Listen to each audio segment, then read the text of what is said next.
Hey guys, it's Robin. I decided to make a video today because I've been so super excited about this project that I am working on that all my friends are probably very tired of me talking nonstop about it. So I figured I'd make a video, and then those who want to hear about it can look about it, and those who just want to tell me to shut up, well, we don't have to discuss it. Anyway, so here's how this all started. I was planning my homeschool. I went and got a cute folder, or a cute notebook that I love. And I've been planning our year. I have kind of our boring stuff here, the receipts that I need to submit for the kids, and some other ideas I had. Now, this part, this kid's bullet journal, that'll be a different video later. But, so this is just prepping for school. And then I have this section that's about our weekly activities. Last year, I tried for the second half of the year to have some family devotional time, but I tried to pack way too much in, and I tried to do too much, and it fizzled out really fast. So I have some different ideas on how I can do that. I can talk about this another time, but pretty much I knew I wanted to add geography into my school, and I wasn't quite sure how to do that. So I had just kind of made a list, and then I was on Pinterest, and I came across these Montessori continent boxes. And this idea kind of lit a fire in me. I was so super excited. Now, if you know very much about me, you know that I think in theme, which sounds silly, but I get a theme in my head, and everything that I think and do goes on that theme. So I've always been fascinated by unit studies anyway, which is where you take one subject, like let's say trains is your subject, and then you use your subject to teach all different aspects. Like you can have math problems using trains as pictures, or you know, how fast was the train going, or how many train cars were put onto a train in, you know, this country, and it went this many miles, and then this many were added, and this many were taken away. Anyway, that you can turn this trains into a math problem, and then you can read books about trains and turn it into an English thing, and then you can turn it into engineering and learn about train tracks and how to build them and how trains work. And anyway, so the idea of unit studies, where you take one subject and you can use it for all school subjects, has always fascinated me. So I came to these continent boxes and I decided to start planning, and I was just going to work on North America first because that's how things work. And these are just my note pages in the old notebook, and I figure this obviously isn't going to cut it.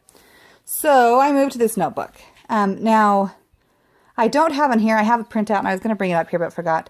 I found on Pinterest, there was a lady who had some great resources, and one of the things that she had with hers were these challenge pages. So it was a chart of 21 spaces, and it had the name of the country and then 21 spaces, and she helped her kids put activities that they had to be in each of the spaces, and they were each worth points or something, or stickers, or I don't know.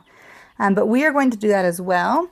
So what this is I took our continent, North America, which we're also including Central America, and this is my index. So I have just your basic list. I have a brain dump, which is just kind of copying everything from the other notebook over.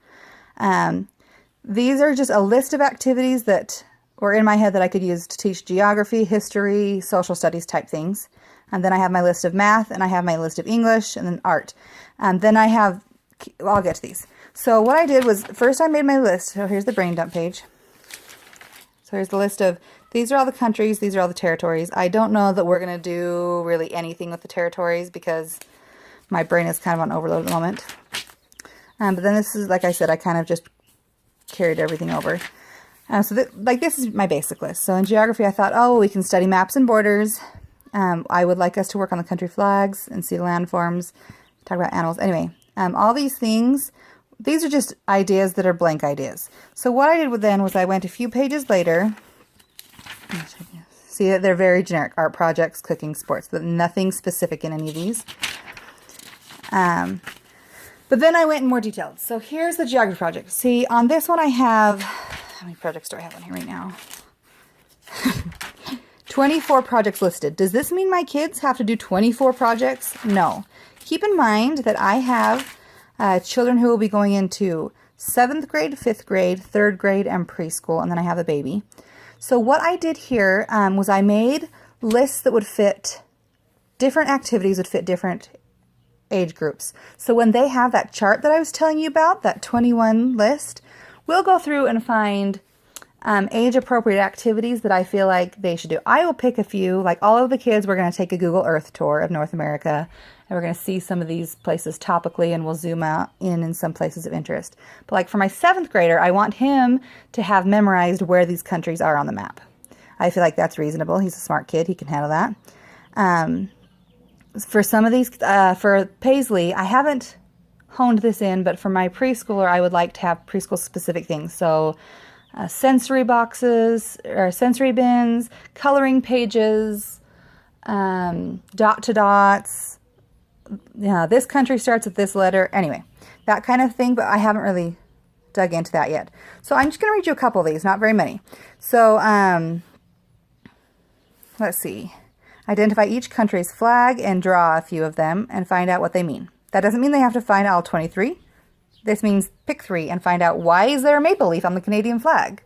You know, we living in the United States, we know why the United States flag is what it is, but why is Jamaica's colors what they are? Identify the capital of each country. Fairly simple. Some of these I'm really excited about. Oh, this one's kind of fun. Find out what each country is famous for. How does it make the most of it? How does it make most of its money? What are the most likely jobs you would have if you lived there? And how much is the usual cost of living? With our current income, would our lifestyle be, what would it be like there? So the amount that my husband makes now, would it be comparable to living in Canada? Could we make it if we lived in Honduras?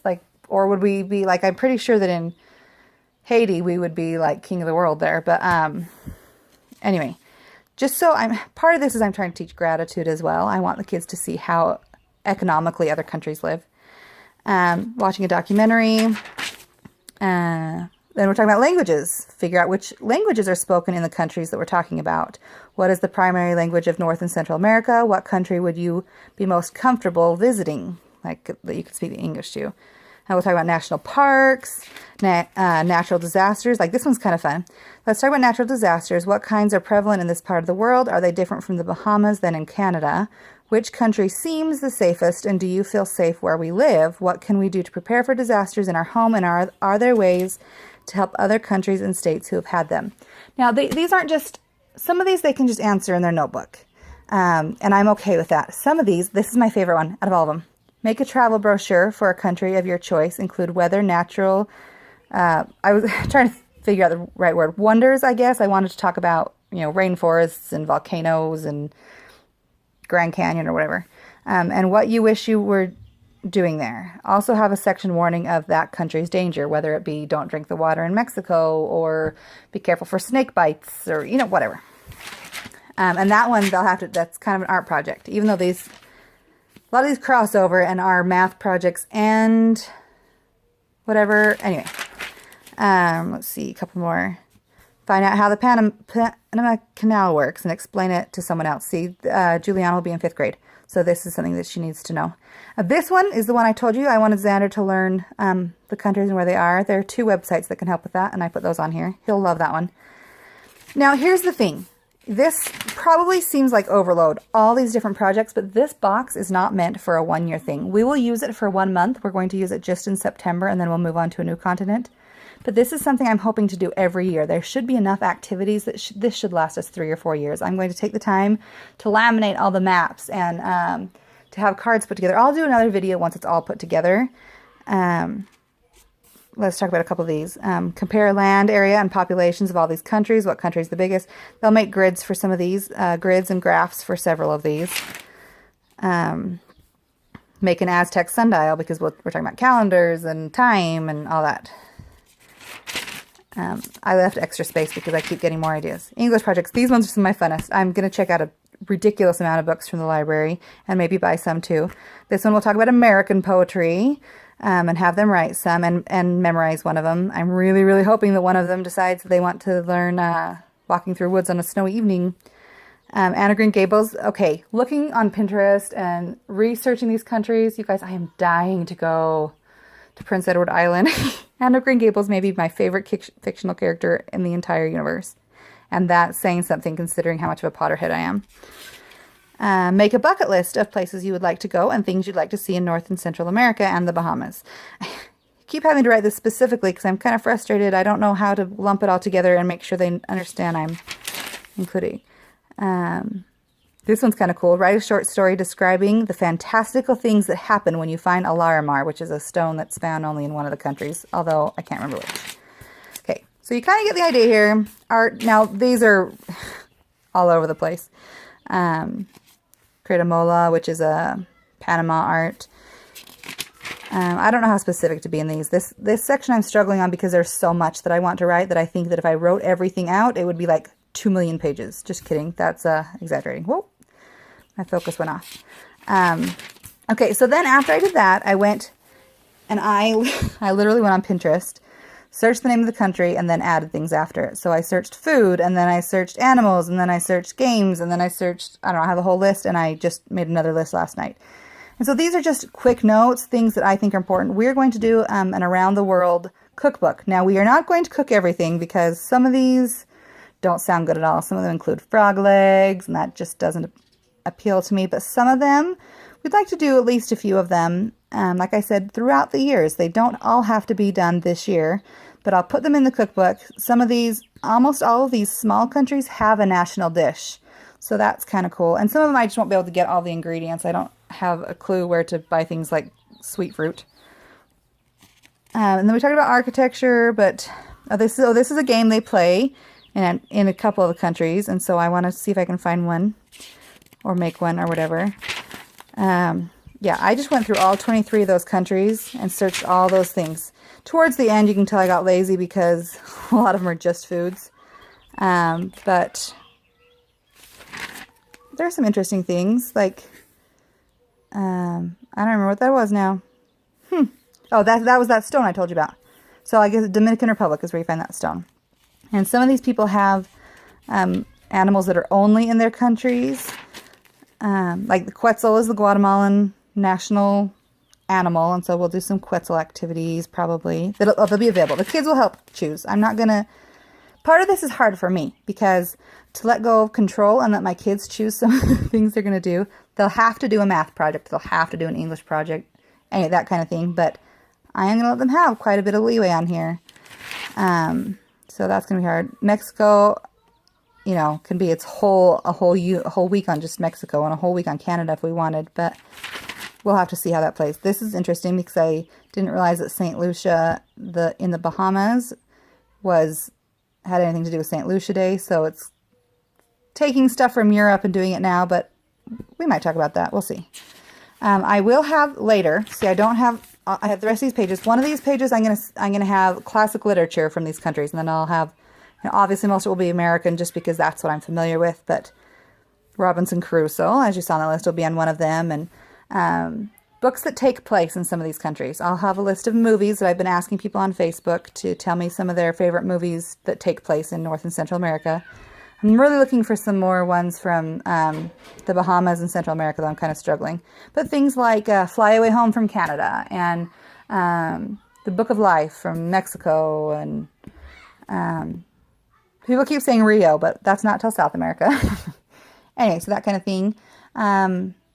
And if you have any other things that you think that would be really cool for me to add, I'm going to have opportunities for my kids to interview people who wear LDS, so I don't know if that matters, but who went on their LDS missions to these places. So I'll have some questions that I'll ask, but I'll also have interview questions that if the kids choose that as one of their activities, they can contact some of these people who have been to Costa Rica and who've been to Dominican Republic and find out what it was like living there.